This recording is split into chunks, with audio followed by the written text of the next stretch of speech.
Colour మిరపకాయలు ఇలా పండిపోయినప్పుడు అమ్ముతారు కదా మార్కెట్లో. సో పండు మిరపకాయలు కూడా అంటారు. ఈ ఒరిజినల్ పండు మిరపకాయలు కాదు.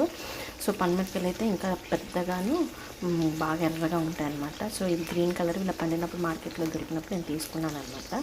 సో ఇవి ఎప్పుడైతే నేను కొన్ని తీసుకొని ఆయిల్లో టొమాటో చింతపండు వేసుకొని ఇవి మగ్గిచ్చేసుకుంటున్నాను. ఈ ఆయిల్లో ఆవాలు మెంతులు అయితే వేయించుకొని మిక్సీ పట్టేసుకోవాలన్నమాట. లేకుండా చేసుకొని ఇప్పుడైతే మిక్సీ పట్టేసుకుందాం.